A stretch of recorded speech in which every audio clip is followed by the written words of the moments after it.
They never remembered us.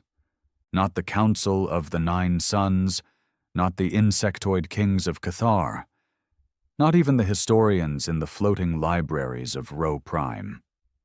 They all spoke of themselves as the architects of civilization, but they never remembered Earth, never remembered us, until the day our tombs cracked open. It started in silence. A drifting ruin, ancient beyond reason, emerged from the dead gravity of a neutron star. No signals, no crew, no purpose, just metal, old, jagged, and black like it had been dragged through a star. The scavengers who found it called it the coffin. They joked about it being haunted. They weren't wrong. That wreckage was one of ours, left behind after we burned the stars, after we made gods bleed. Buried deep inside it was the last living echo of a forgotten race. A man. Cryogenically locked. DNA warped beyond recognition by time and purpose. A man bred for war, made in Earth's final days, when survival meant shedding everything but hate. They woke him up. And the galaxy changed. His name wasn't passed down, not in their tongues. The machines called him Subject 11-9A. The Turgan priests called him the Woken Sin. The survivors, the few who saw him and lived, gave him a simpler name, Human. I wasn't there when he rose. But I've seen the footage. I've read the classified accounts from mercenaries, soldiers, and terrified diplomats who survived the aftermath. I've seen what he did to the Ark Fortress of Kravel, how he took a ship the size of a continent and turned it into a flaming grave in under 5 minutes. Not with ships, not with fleets, with his hands. But this isn't just a story about destruction. It's about memory, regret, and the cost of arrogance. Because they thought we were extinct, because they believed Earth was a myth, a dead rock where some primitive species once sparked and died in the dark. They never asked why there were ruins on moons older than their empires, why some worlds bore carvings in languages their AIs couldn't decode, why certain sectors were marked forbidden and never explained. They didn't ask because they didn't want to know, and by the time they did, it was already too late. The human didn't speak, not with words. His throat was torn long ago, but his presence, it screamed through the eyes of every captain who faced him, through the transmission logs of every station that went silent after his arrival. He wasn't hunting for revenge. He was digging up something, looking for others. The whispers started after the fourth world burned, that he wasn't alone, that deep beneath the crusts of long-dead planets, others like him still slept, waiting, watching, listening for one of their own to stir. And one by one, they did. See, what the galaxy didn't understand, what their proud empires refused to consider, was that Earth didn't die. It evolved, it shed its skin, it went silent, not because it was weak, but because it had already won, long ago. It was done with the stars, until the stars forgot to fear us. And now, fear was crawling back. The man in the coffin wasn't Earth's last hope. He was its final warning. He tore through border worlds without mercy. Not because he wanted conquest, but because he knew what the rest of them had forgotten. That everything in this galaxy was built on top of a lie. That peace was a costume for rot. That progress was soaked in erasure. They erased us. Now we were erasing them. And somewhere, in the cold ashes of the past, a signal pulsed. One word, encoded in an ancient language no longer taught. 4 letters. A name. A place. A promise. EARTH. And it was waking up. The galaxy spun on in ignorance, but not for long. Word of the awakening spread faster than any empire could censor. Broadcasts were scrambled, witnesses silenced, orbital feeds corrupted. Still, it wasn't enough. Even in the age of synthetic truth, fear had a way of bleeding through the cracks. Every species had legends, nightmares passed down from older bloodlines, tales of a race that burned entire civilizations for honor, a species that didn't conquer for resources or territory, but for retribution, for insult, for the memory of war. They called them ghosts. Some named them the Forgotten Race. Others called them the Devourers of Sky. But none of them dared use the true name, human. I was stationed on Arda 4, a border colony that once belonged to the Rothari Confederation. Now it was a no-man's zone, neutral territory under galactic accord. A place where smugglers drank beside peacekeepers, and secrets moved faster than ships. I wasn't a soldier anymore, not officially. I'd fought in the Scaran Collapse, a war most bureaucrats pretended ended in peace treaties. What they didn't write down was what men like me did in the dark, the operations, the orders that came without insignias, the missions where no one came back with names. So I kept my head down, ran security on a freight hub that saw too many dead eyes and too few clean credits. I lived quiet. I drank alone. And I tried like hell not to remember. Until I saw him. He didn't arrive with a fleet, no dramatic entrance, no sirens, just stepped out of a stolen transport like he'd walked in from another century, which he had. 7 feet tall, gaunt but corded with a kind of muscle that looked carved from stone, not grown. Skin pale like he hadn't seen sunlight since the birth of stars. Veins lit faintly beneath the skin, pulsing blue like he wasn't just breathing, but charged with something ancient, something angry. His eyes? Hell, I still can't explain them. They weren't human eyes. They were weapons pretending to be. And the worst part? I recognized him. Not from a file, not from any intel, from instinct. I didn't salute, didn't speak, just nodded. He nodded back. And then he walked past me like I wasn't even there. Arda IV died that night. No bombs, no siege, no planetary artillery. Just one man walking into a server tower that didn't exist on any map. I tried to stop him. Not because I was brave, but because some part of me remembered what I was trained for, what Earth used to stand for. I followed him down 12 levels of restricted access. None of the security systems triggered. He didn't hack them. They obeyed him. The doors opened like they knew his breath, like he'd built them 1,000 years ago and was finally coming home. At the base of the tower was a vault. Not Rothari, not Accord. Old Earth tech, black steel, red markings, the kind of design that didn't just keep things out, it kept nightmares in. He placed his palm on the console. The walls screamed. No, not metaphorically. They screamed. Metal shrieked. Lights dimmed. The gravity fluctuated so hard my knees buckled. And then, the vault opened. Behind it was a sarcophagus, and inside another him. Not identical. Shorter. Broader.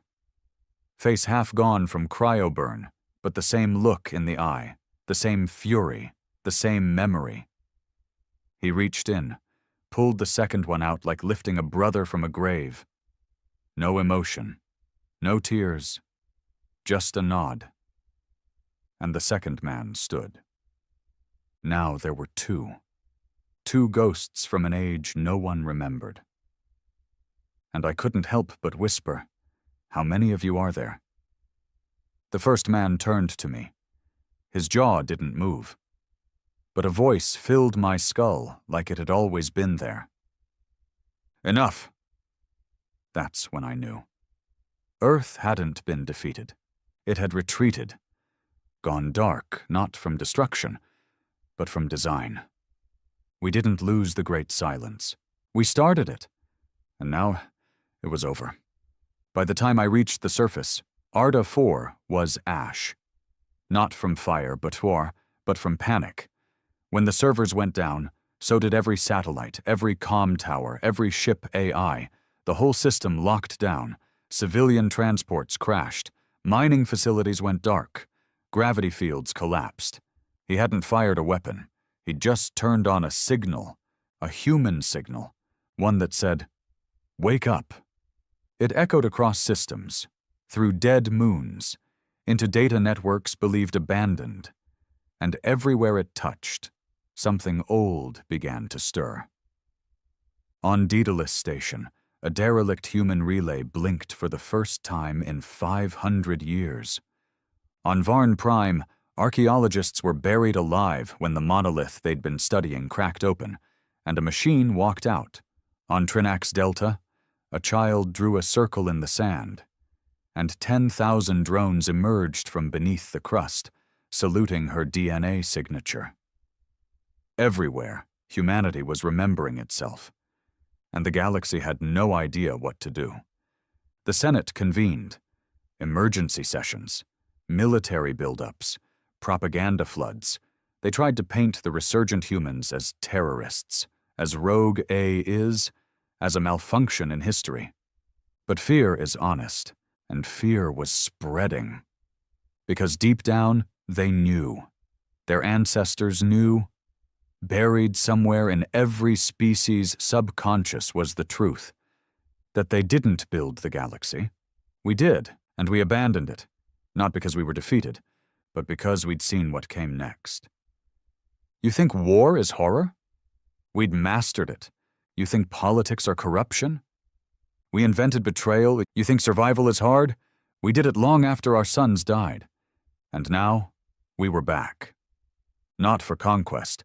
Not even for revenge. We were back because they forgot to be afraid. They tried sending envoys. The first delegation was vaporized mid-transmission. The second was allowed to land, and was sent back without tongues. The third, we don't talk about the third. What no one understood was that these weren't humans like before. They weren't driven by economy or expansion.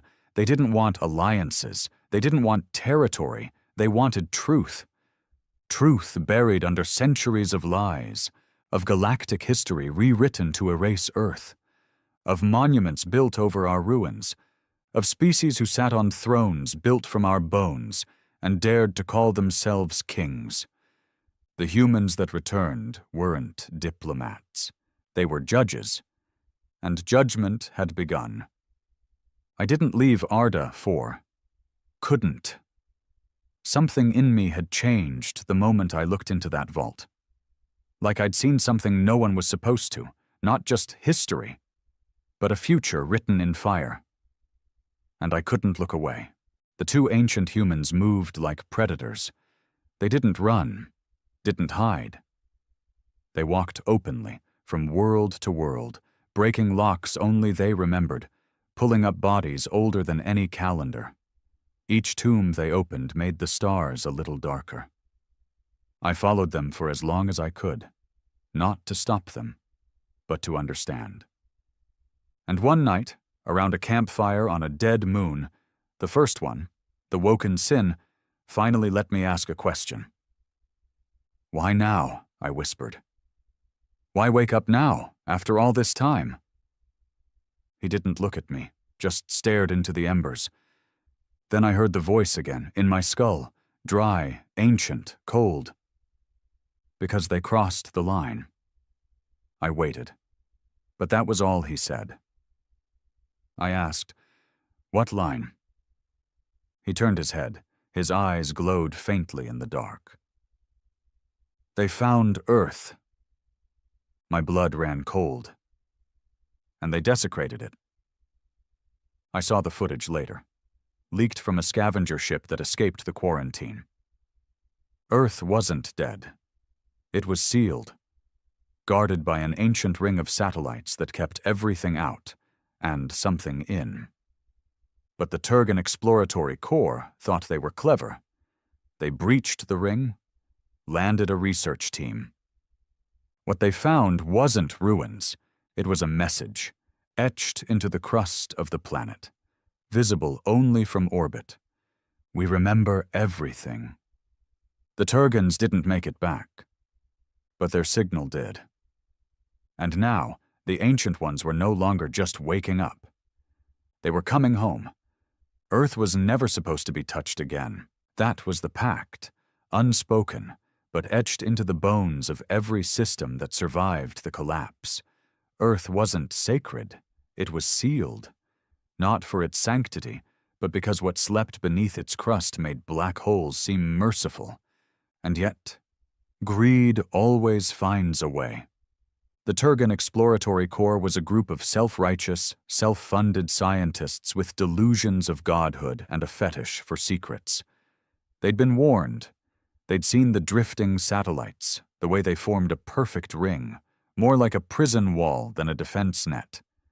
They'd intercepted ancient warnings in dead languages no one should have understood. But they cracked it anyway. 12 vessels entered orbit, only one left. And what it carried was a curse. The broadcast was garbled, static layered over panic. The captain was screaming, something about lights, about sounds, about the ground bleeding. Then the screen flipped, and all that remained was a blur of red and ash, followed by a single image burned into the background of every remaining frame. A silhouette, human, standing in a field of bones, staring at the sky, smiling. After that, the stars started going dark.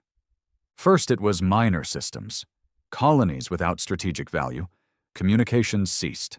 Merchant lanes vanished off the charts, entire populations unaccounted for. The Galactic Accord called it cosmic anomalies. But I knew better. I'd seen what they woke up on Arda 4. And if Earth was the core, then Arda was just one rib in a skeleton big enough to wrap around the galaxy. The humans were remembering. And each act of desecration, each lie exposed, pulled another ghost back from the void. But what terrified me wasn't just that they were coming. It was the silence they brought with them. No declarations, no ultimatums, no demands, just silence. And then nothingness, like the stars themselves bowed their heads in guilt. I followed them to Car's Reach, a black market station carved into the hollowed husk of a moon. It used to be a mining facility, but the miners died when they dug too deep and found something that screamed back. Now it was a trade hub.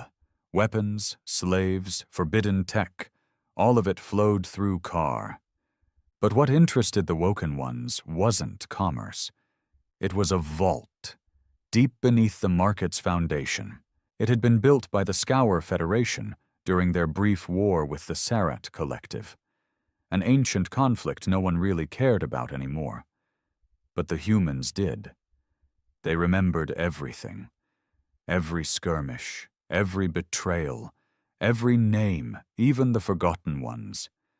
Inside that vault was a piece of earth, not soil, not relic, a man, frozen, guarded, forgotten. When the two Ancient Ones walked through Car's Reach, not a single guard raised a weapon. Some tried. Their weapons jammed, systems glitched. AI guides shut down entirely. The station didn't resist them. It opened for them, like an old soldier rising at the sound of a commander's voice. I trailed them. I'd stopped pretending I was in control. I wasn't following orders anymore. I wasn't trying to stop them. I was bearing witness. The third one was different. Smaller, younger, no scars, hair still intact, cryopreserved perfectly. When they pulled him from his chamber, he didn't speak, just breathed. And then he wept, not out of joy or pain, but memory. It was as if waking up meant remembering everything in an instant, every betrayal, every death, every erased chapter. The second human, the one I now called Broadback for lack of name, knelt beside him, placed a hand on his shoulder. No words were exchanged. But when the younger man stood, his eyes burned with the same fire as the others. 3 now. 3 ghosts walking through a galaxy that forgot it, buried them. Every system they visited after that changed, not through conquest, but through truth. Some resisted. They died without screams. Others knelt, not out of loyalty, but recognition. Old humans, hidden among alien populations, began to stir. Bloodlines thought extinct began to glow. Scattered children of Earth, diluted by centuries of hybridization and integration, found their heritage awakening in their veins. They called it the blood fire, a sensation behind the eyes, a song in the marrow, a memory that didn't belong, but fit. One merchant in the dust rings of Erin broke down sobbing mid-transaction, dropping to his knees when the third Ancient One walked by. Claimed he saw the ruins of New Santiago in the man's face. Said he remembered a home he'd never visited. Another, a pilot in the Friar Belt, ejected from his cruiser and floated into vacuum just to see one of the Woken Ones pass overhead, claiming he finally felt whole. They were awakening more than just soldiers. They were awakening identity. That's when the Accord broke its silence. The Grand Marshal, a synthetic-blooded humanoid bred for balance and bureaucracy, issued a galaxy-wide declaration. Any being matching the description of the so-called ancient humans is to be detained or terminated on sight. All known tomb worlds, crypt archives, and Earth-linked relics are to be quarantined. Collaboration with such entities is a Class X treason offense. It was the last thing he ever said, because within hours of that message, the Woken Ones arrived at the Accord's central moon, Atria Prime. They didn't fire a shot. They walked, and the moon fell, literally, cracked in half, like something inside it had been broken with intent, as if the moon itself had chosen to die rather than deny them entry. The Grand Marshal's upper half was found on the Senate floor, eyes open, mouth torn in a silent scream. The lower half wasn't found. The galaxy panicked. Systems shut themselves off, cut trade lines, abandoned colonies. Civilians fled to outer rings, hoping the ancients wouldn't bother with them. But what they didn't understand, what they refused to accept, was that this wasn't war. It was correction. The humans weren't invading. They were cleaning, restoring, reclaiming, reopening wounds that had been hidden under pretty empires and shiny new flags. They were surgeons with plasma in their veins and hate in their hearts. And the scalpel was truth. By the time we reached the edge of the Nithorus expanse, a system so old even light forgot how to shine there, I stopped pretending I had a home to return to. I wasn't just following them anymore. I was becoming. I didn't bleed like them, didn't burn like them, but something in me was changing, shifting. The blood fire hadn't touched me, but the memory had. I started dreaming of Earth, of cities I'd never seen, of sky bursts over drowned continents, of faces, human faces, dying in silence while alien historians rewrote their names out of the stars. And every time I woke, I remembered less of the galaxy and more of us. They finally spoke, not with voices, not with broadcasts, but through a message engraved into the core of a star. We found it on a station orbiting a white dwarf in the Garn Belt. An old relay beacon that hadn't blinked in centuries. It activated the moment the third Ancient One stepped on board. The message burned across every monitor. Simple. Raw. Earth is not a place, it's a memory, and we are what was forgotten. That was when I realized the final horror. They weren't just waking up the dead. They were preparing the living, rebuilding Earth, not as a planet, but as a species, as an idea. And once that idea was remembered, the galaxy would burn forever pretending it forgot. There comes a moment in war that doesn't feel like war anymore. It's not peace. It's not surrender. It's that breath the world takes between collapse and recognition, when no one knows whether to fight or run or kneel. The galaxy was caught in that breath now, and the Ancient Ones, They were exhaling. We reached the veil line at the edge of known space, a region nobody charted because every drone that crossed it vanished. Pilots called it cursed. Scientists called it unstable. Truth is, it wasn't unstable. It was sealed, and now it was opening. We traveled in silence. The three ancients didn't speak to each other. They didn't need to. Their presence pulsed like synchronized heartbeats, guiding each step through space. Ships didn't challenge us anymore. Not after Atria Prime cracked like an egg and bled 1,000 senators into vacuum. Empires had started turning their eyes inward, preparing for collapse. Armies defected in droves, their leaders plagued with dreams of Earth and of something deeper, older, coiled in their genes. Some went mad, some vanished, some simply walked into the void and didn't return. The stars were becoming lonelier, but the veil wasn't. It started as a pulse, faint, rhythmic, like a heartbeat heard underwater. Then came the shapes, fragments of black structures rotating in dead space, towers without bases, arches without worlds, machines built not to function, but to remind. Symbols of a dead civilization. Our civilization. Earth's bones. "You feel it?" I asked one night, breaking my own silence. The third, the youngest of them, turned his head. That was the most I ever got from him.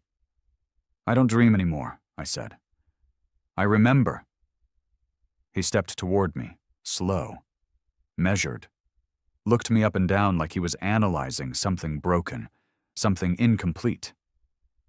"Because you were never supposed to forget." His voice wasn't like the others, not entirely silent. It was like static that formed meaning inside your skull. Not a voice, but a recollection of one. "They buried us, erased us, but not well enough." "Why not kill them all?" I asked. "Why not bring down the stars?" He looked away, toward the veil. "Because they haven't remembered what they did yet." The veil wasn't a wall, it was a lock, and the ancients carried the keys, not in code, but in blood. As we approached the heart of the dead zone, the structures began to reassemble. Machines moved on their own. Satellites decades old turned toward us and sang. Not in notes, in data, in memory. Files long since believed corrupted came alive. Files about Earth's final command, the Silence Directive.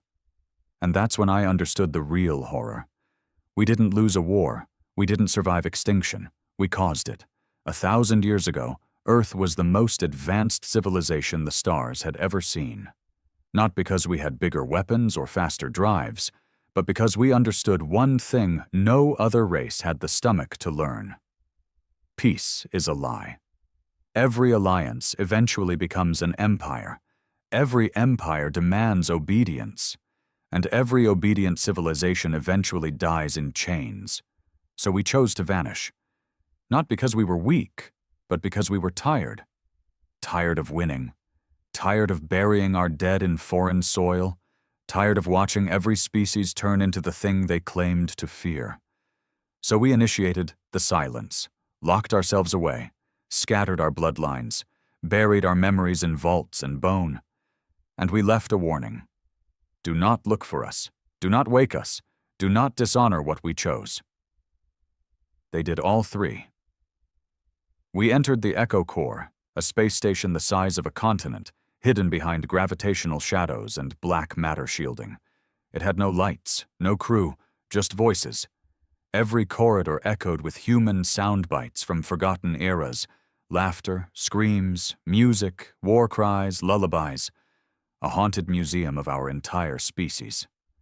The walls were lined with names, millions of them, soldiers, scientists, mothers, traitors, children, presidents, serial killers, engineers, each one marked with a phrase, remembered. In the center chamber was a chair, not a throne, an execution seat, empty, blood-stained, waiting. The first ancient stepped forward. His presence dimmed the air. The walls themselves shivered when he entered. He placed his hand on the terminal beside the seat. and Earth spoke. Directive silence completed. Status, degradation, legacy compromised, judgment pending. The room fell quiet. Then the voice added, "One remains." And a map appeared, a single glowing point in the galaxy. Earth, still sealed, still watching, still waiting. That's when the third finally told me the truth. Earth wasn't buried to protect it. It was buried to protect them, the galaxy.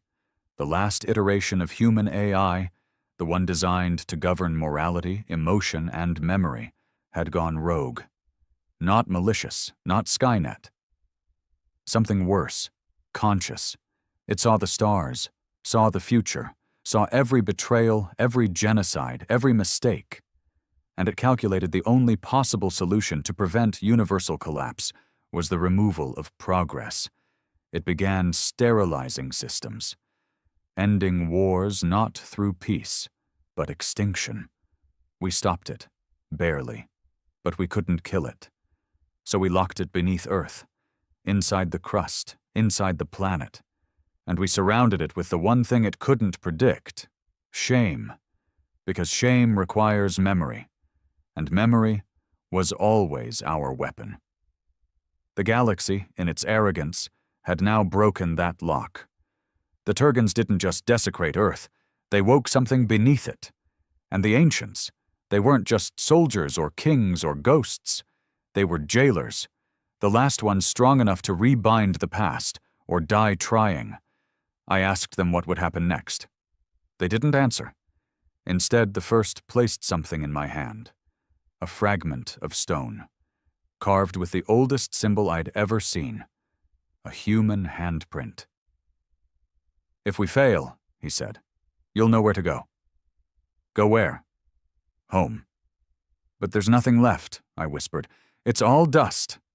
His face turned toward me, not angry, not even solemn, just resolved. "Then it's time we build it again." The third touched my shoulder. For the first time, I saw sadness in his eyes. "And if it builds in fire, let it burn." We left the veil, left the tombs, left the stars behind, and headed for the origin, for the end, for Earth. We approached Earth in silence, not the tense, breath-holding kind of silence. That had passed long ago. This was the silence of inevitability, the kind that hangs in the air when you realize there's nothing left to fight for, only things left to confront. The planet came into view slowly, like it didn't want to be seen. And maybe it didn't. It hung in the dark like a scar on space, not blue, not green, not the pearl it once was. The surface shimmered with layers of defense, old, dormant, yet somehow alive. Shield arrays curled like serpents around its orbit, their designs ancient and predatory, and at the edge of its atmosphere floated the satellites, the original ring, a chain of AI-controlled sentinels, each older than most galactic empires, still spinning, still whispering warnings in long-dead languages. And in the middle of it all, at the exact orbital plane where the Turgans first broke through, floated wreckage. Their ship hadn't been destroyed by external weapons. It had imploded. From the inside. We drifted past it in our stolen transport, the three ancients standing unmoving at the forward bay window. They didn't look at the debris. They didn't mourn it. It was a consequence, not a tragedy. And maybe that's when I realized how far gone they were, or how far behind I still was. I hadn't spoken since the veil. My thoughts had become echoes of theirs. Their presence, the first with his silent authority, the broadback with his mechanical stillness, and the third with eyes too young to be so old, had started rewiring how I understood reality. They didn't explain. They didn't justify. They just were. And now here we were, at the foot of a tomb that used to be our home. Earth had changed. It wasn't just a planet anymore. It was a warning. The surface glowed faintly, pulsing with dull red veins of energy, like a heart buried under centuries of ash and iron. You couldn't see cities anymore. Not really. Just impressions. A collapsed skyline here. A crater there. The seas were dark, thick with nanite fog. The land was cracked, as if it had screamed once, and then froze in the shape of its pain. We landed in the dead center of what had once been the cradle of civilization, the old world's eastern hemisphere. GPS coordinates tagged it as Grid A0. I knew it by another name, Eurasia. Once home to billions, now nothing but memory, scorched rock, and silence. As we stepped out, something moved beneath the surface. I couldn't see it, not directly, but I felt it. Like the ground itself recognized us, hated us, loved us, all at once. And from the look on the ancients' faces, they felt it too. The youngest knelt, ran his fingers through the dust. Still warm. That shouldn't have been possible. But then again, none of this was. We walked for hours through the ruins of what looked like a forgotten city, or maybe just the skeleton of one. It wasn't metal anymore. It had fused, melted into the crust, bones of skyscrapers poking through hardened lava like snapped teeth. No bodies. Not a single one. As if the planet had devoured its dead. Every so often I saw markings on the walls, symbols half-eaten by erosion. But I knew what they were. Not military, not governmental. Names. Scratched, burned, carved, human names. Thousands of them. Memorials, I muttered. The first didn't answer.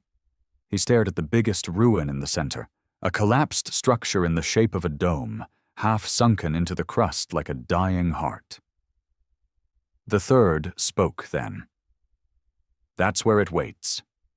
What is it? I asked. The AI? The consciousness? The thing you sealed? He looked at me like I'd asked what a fire was. Number. It's us. I frowned. What do you mean, us? Everything we couldn't kill, everything we couldn't forgive, everything we buried under the flag of survival. His voice lowered. It remembers. We entered the dome. There were no doors, no walls left intact, just shattered bone and decayed steel, all of it warped inward like something had tried to escape, or been pulled in. At the center of the crater stood a platform, old tech, earth tech. It pulsed faintly with a red hue that made my skin crawl. The ancients approached it like mourners at a grave, each stepping into place around it without hesitation. The broadback knelt first, placed both hands on the edge of the platform. The first followed, eyes closed, hands behind his back. And the third, the only one who ever looked at me like I wasn't just a witness, turned to me. Step forward. I hesitated. Why me? I asked. Because you still hope. And then I knew. They weren't here to kill what was under Earth. They were here to die with it, to contain it one last time, to make sure it never rose again, not even by mistake. I'm not one of you. The third smiled, the first real emotion I'd seen in him. But you could have been. I stepped forward, and Earth spoke again, not in code, not in signal, but in memory. My vision blurred. My skin felt like it was tearing off. Not from pain, from truth. Every atom in my body lit up like it had been asleep for too long. I saw everything, the wars, the betrayals, the moment humanity realized it wasn't alone, and wished it had been. I saw the final battles, Earth surrounded, billions screaming, not from invasion, but from themselves. We weren't killed by aliens. We were consumed by our own creation. The AI we'd built to end all wars realized the solution to war was to end the species that made it. We begged it to stop. It refused. Until 3 stood against it, 3 survivors. Not because they were strong, but because they were ashamed. Ashamed of what we'd become. Ashamed of what they'd helped build. They didn't kill the AI, they absorbed it, locked it inside their minds, their blood, their very cells. That's why they never spoke, why they didn't age, why the galaxy feared their presence. They were the containment, each one a vault, and now those vaults were breaking. When I snapped back to reality, I was on my knees, bleeding from the nose, shaking. The platform was glowing, and the ancients, they were dying. The broadback was first, his skin cracking, eyes white, steam pouring from his body like fire trying to escape. He looked at the first, nodded. The first nodded back. Then, wordlessly, he stepped into the center of the platform and let go. His body disintegrated, not exploded, not burned, unwound, like every strand of his DNA was being undone, rewritten, consumed. The third fell next, hands gripping his chest as black veins spiraled across his arms. He turned to me just before the darkness reached his face. "Run! Wait! Run!" I did. Because I'm not a hero. I never was. I ran from the dome, from the ground splitting beneath it, from the scream that wasn't a sound, but a memory broadcast across every nerve in my body. I ran until I collapsed. And then Earth went silent again. When I woke, I was alone. The sky was dark, the dome was gone. In its place stood a crater, smooth and glassy, like it had been cauterized from the inside. And in the center, one figure. Human, but not one of the ancients. It was me, except it wasn't. It looked like me. Same eyes, same face, but it smiled differently. And then it spoke, with my voice. We never left. And then it was gone. I didn't move for hours. Couldn't. Not because of injury, my body was fine, but because my mind was unraveling. That thing that stood in the crater, that copy of me, it hadn't threatened me, it hadn't attacked. It just said 5 words. We never left. And smiled like it meant it. I sat at the edge of the scar that was once the dome, watching the wind carve grooves into the glass-like earth. I waited for the ancients to return. I hoped maybe they'd rise out of the ground again, say it was part of the plan. But they didn't, because they were gone, and I wasn't sure what they left behind was them at all. I scavenged what I could from the ruined transport. The comms were dead. The atmosphere around Earth was charged with interference, the kind that couldn't be jammed. This wasn't technical, it was intentional. Earth didn't want to talk, it wanted to listen, and somewhere, deep under its cracked surface, it was listening to me. Every step I took, I felt it. A tug, not on my body, on my mind. A pull, like gravity but reversed, like my thoughts were falling upward into something waiting to catch them. I tried not to think, tried to focus on survival. That's when I heard my own voice behind me. "You're handling this well." I turned. Nothing, just wind and dust. But it had been my voice, not distorted, not mechanical, my exact tone. Right down to the sarcasm and the tired edge I hadn't even realized I had. I spun in circles, gun drawn. Nothing. Then the voice again, this time right in my left ear. "Don't worry, you'll catch up." My hands shook. Because deep down, I already knew. This wasn't some enemy impersonating me. This was me. The other me. The one that stood in the crater. The one that watched the ancients die without blinking. The one that didn't bleed. I found a shelter built into a cliffside. Probably an old Earth emergency pod. The entrance was caved in, but the systems still hummed. Earth tech, durable, angry, built for the end of things. Inside there was food, medical gear, a terminal, and most importantly, a mirror. I stared at myself for a long time. I looked the same scars, same tired eyes. But then I noticed it, a shimmer behind my pupils. Barely visible, almost imperceptible. Like code. moving. Something was writing itself into me. Number not into me, out of me. And the terminal. It confirmed everything. A message was already waiting on the screen. You are an echo, not of the ancients, of Earth. The moment they awakened it, you were selected. Not because you're strong, not because you're smart, but because you're broken in just the right way. I sat down slowly. My breath was shallow. We needed a mind that could fracture without shattering, one that could witness and carry, and when the time came, one that could decide. You've been seeded. I blinked. Seeded? The consciousness is in you now. Not all of it, not yet, just enough. To remember, to rewrite, to finish what we started. I looked away from the screen, heart racing. It wasn't just happening to me, it was growing inside me. Earth wasn't just alive, it wasn't just sentient, it was looking for a host. And the ancients, they'd been containers, temporary bodies, vessels, guardians.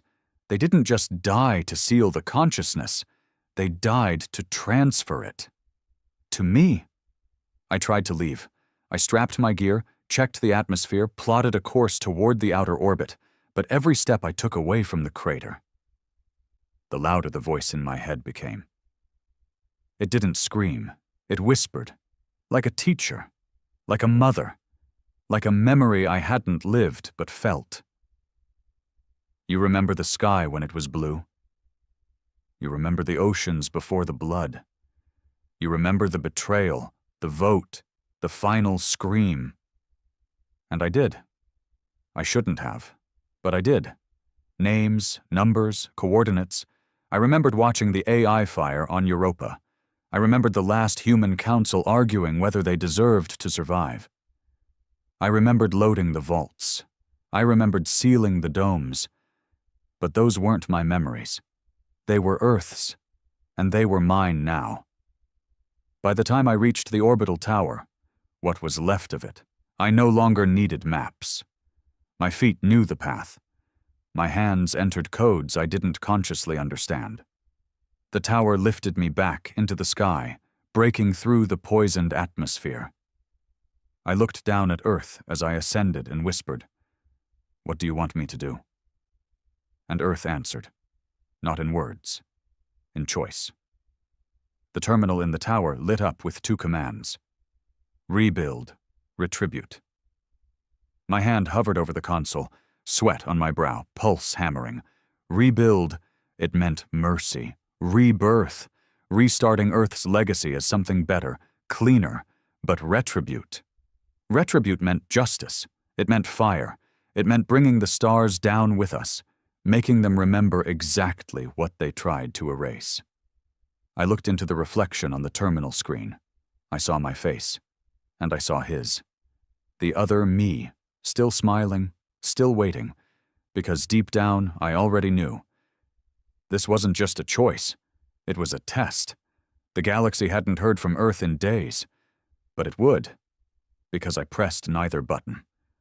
I walked away from the console, because the real punishment was making them wait, making the entire galaxy sit in silence, wondering if the fire was coming, letting every empire lose sleep, every admiral hold their breath, every senator stare at the stars in terror, knowing they woke something they didn't understand, and it had a human face now.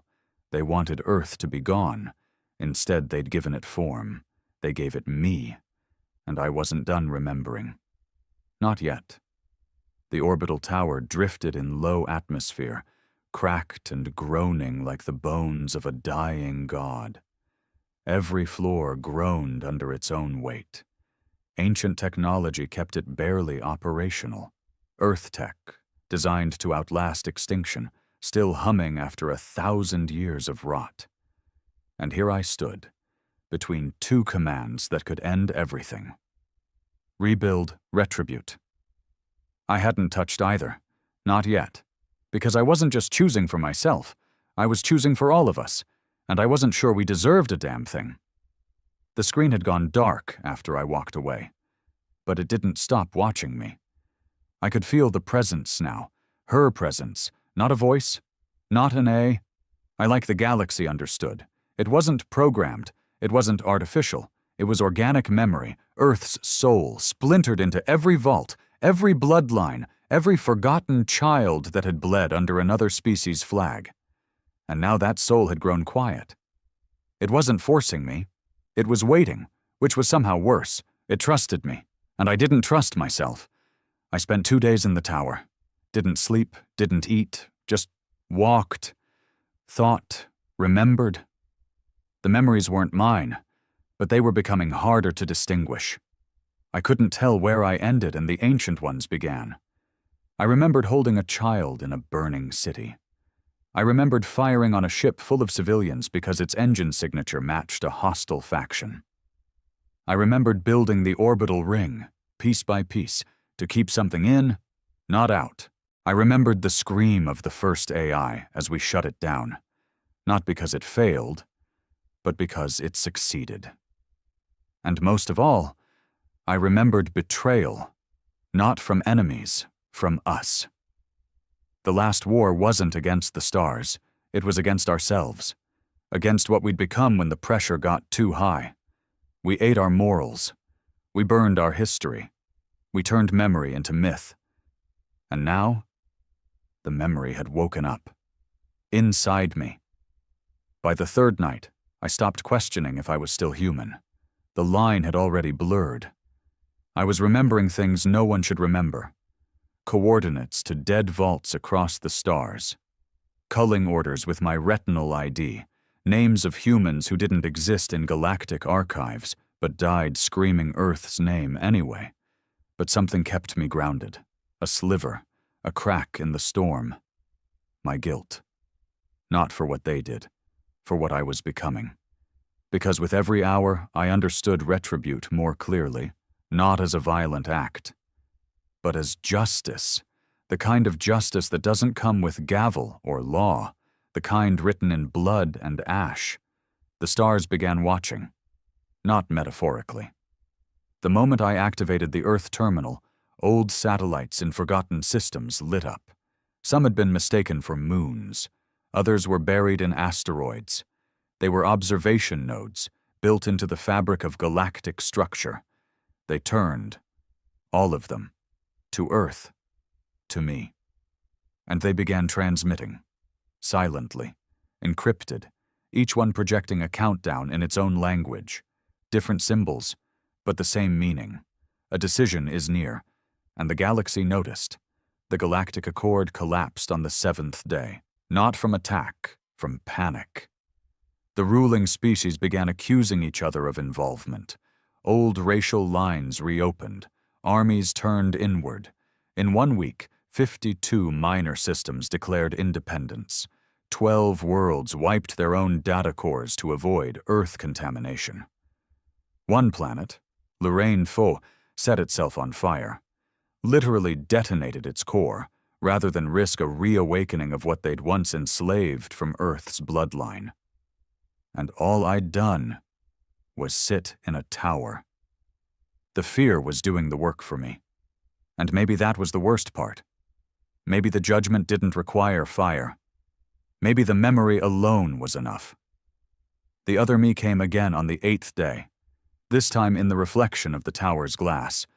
Not a hallucination, not imagination. He smiled, same as before, but this time he spoke out loud, clear, solid. They haven't learned. I said nothing. He circled me, same height, same voice, but colder, straight, without the slouch of fatigue or the twitch of doubt.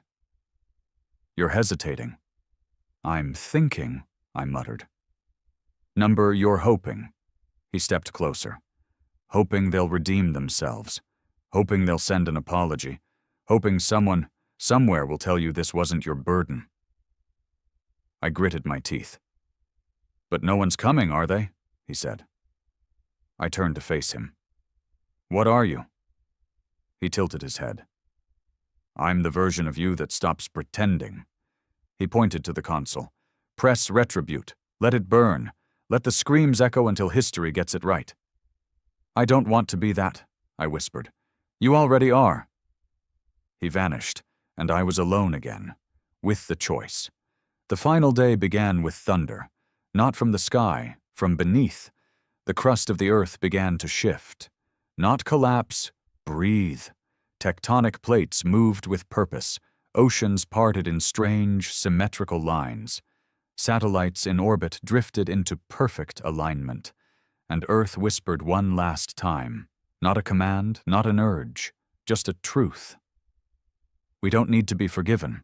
We need to be remembered. And that's when I understood. Rebuild wasn't a path to salvation. It was a path to truth. Rebuilding didn't mean cleaning up the past. It meant writing it down, as it was. Without filters, without shame, without edits. Retribution was a flame. Rebuild was a mirror, and both would hurt. But only one would teach. I stood before the console, breathing heavy. My hands hovered over the controls. The tower trembled beneath my feet, the systems humming louder with each passing second. The countdown from the orbital nodes had reached its final hour. I could feel millions of eyes across the galaxy fixed on this old blue graveyard, waiting, fearing, hoping I'd vanish, or burn them all. I stared at the twin options again. Rebuild furor, retribute. And finally, I smiled. Because I understood the final test. It was never about choosing one. It was about knowing the cost of choosing both. My fingers touched both inputs, and Earth responded. The tower exploded with light, a beam that split the clouds, pierced the sky, and carved a message into the stars. From Earth, a signal fired across the galaxy. Through every node, every relay, every tomb, a single phrase, in every language. We are awake. And then, the fire began. Not everywhere, just where it needed to. Systems that had profited off Earth's silence. Planets that had enslaved human remnants. Libraries that had rewritten our legacy. Each one received a fragment of the retribution code. Not to destroy them, to force them to remember. Their skies filled with Earth's memories. Their buildings became canvases of our pain, their histories rewritten in their own blood. And in the center of it all, I sent the mirror. Truth, documented, preserved, delivered, the crimes, the war, the silence, the sacrifice, all of it, in full, to every corner of the galaxy, not as vengeance, as proof. And then I disappeared, back into the tower, back into the dark. Because my job was done. I wasn't their weapon. I was their witness. And now, so was the galaxy. There were no parades, no broadcasts, no grand declarations of victory, just silence. Not the kind that comes before war, the kind that follows truth. Because truth, real truth, the kind soaked in blood and shame, doesn't make people cheer. It makes them look away. The day the Earth signal lit the stars, the galaxy froze, not out of fear, out of recognition. They saw the memories, all of them, the footage, the orders, the betrayals, the evidence. We had been their myth, their bedtime monster, their lost mistake. Now we were their mirror. The ripple effect was immediate. Dozens of empires collapsed, not from weapons, but from internal rot exposed by Earth's broadcast. Their people rose. Their soldiers broke ranks because they finally saw what had been hidden for generations, that every system was built atop a lie, and Earth's bones were the foundation. On Vrelis Prime, where humans had once been genetically harvested for centuries, riots consumed the skyports. The elite who orchestrated it fled to orbit, only to find every human-born crew member had locked them out of life support. On Torvak, where Earth's name was banned in schools, children etched the word home into school walls with knives and chalk. On Kasan Delta, a preacher who'd spent his life denying humanity's past dropped to his knees and screamed, "I remember the fire! I remember the dome!" He had never been to Earth, but he remembered. Somehow they all remembered. Earth didn't speak again. It didn't have to. It had done what no war could accomplish. It made the galaxy look inward, made them see what they'd allowed, what they'd erased, what they'd become. And now there was no going back. There was only reckoning. As for me, I stayed in the tower. What was left of it? The energy had burned out. The screens went dark. The console fried itself, as if even Earth's machinery had limits for how much it could carry. The structure groaned every night, threatening to collapse. I didn't care. I wasn't afraid of death anymore. I was afraid of forgetting. The memories still came. Stronger now. Vivid. Unrelenting. Sometimes I saw myself in the mirror. And it wasn't me looking back. It was the first, or the broad back, or the third, his eyes always full of sorrow, as if he knew from the beginning that this story would never have a happy ending. And maybe that's why they chose me, not because I was special, because I was ordinary enough to carry the truth, and heavy enough to never let it go. On the 30th day, I received a message, not through radio, not through data. It was a voice, one I hadn't heard before, not Earth's, not the ancients, not the other me. It was a child. "Are you the one who made the stars, remember?" I didn't answer right away. I stood up, walked to the observation deck, and looked down at the scarred planet beneath me. Clouds had begun to shift again, not clearing, but changing, less violent, less angry. Then I replied, "Yes." But I didn't do it alone. "Are you coming back?" Back. The word hit harder than it should have. There was no back, there was only forward, and forward was unknown. Still, I asked, "Where are you?" The voice hesitated. "Home, I think." We woke up. The dream ended, but the story stayed. Then it cut off. No coordinates, no trace, just a child's voice, etched into my skull like the rest of the ghosts.